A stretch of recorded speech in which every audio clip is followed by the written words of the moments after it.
And here, people can lynch me if they want, but I'll tell you what I think anyway. Please, by all means. The MK party is actually a collection of state capture forces. If you look at all of the prominent people who appeared before the Zondo Commission, accused of state capture. And by the way, there are tons and tons of evidence that during state capture, money was stolen from the state, number one. Number two, state-owned enterprises were actually collapsed. This is not some opinion. It's concrete evidence. Most of those figures who were in charge of state-owned enterprises, whether Brian Molefe, Montana, and all of them. My sincere apologies, I thought I had switched off my phone. I'm sorry about that. No, please. Let me switch it off. All of those.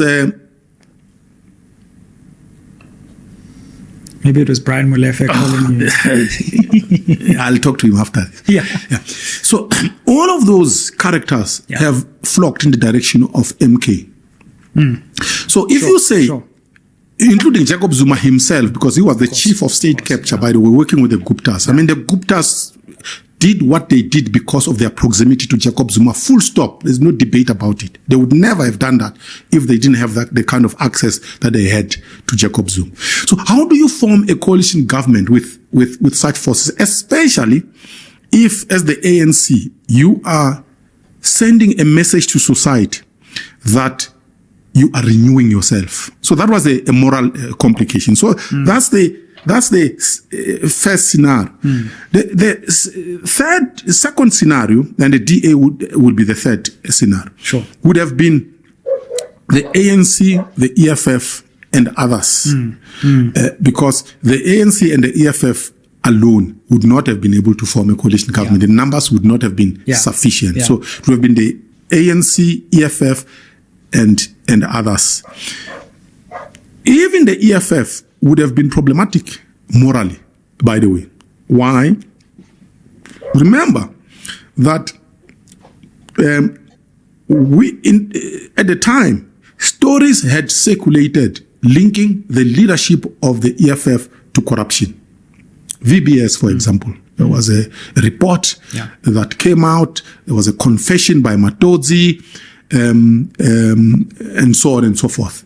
So to form a coalition with such a bunch of people who are accused of serious corruption morally would have been difficult for society to embrace.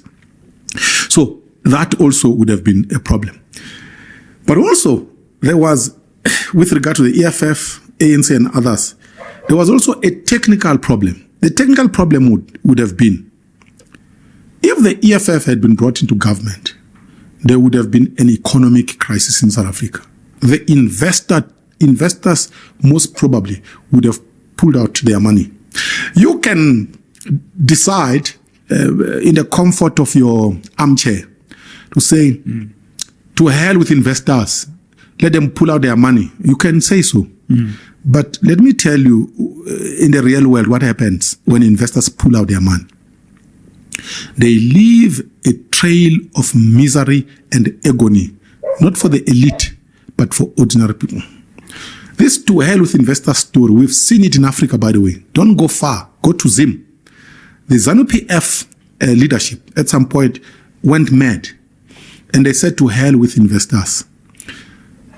The elite haven't suffered the consequences, but ordinary people have suffered the consequences of disinvestment from Zim. Zimbabweans have scattered all over the world.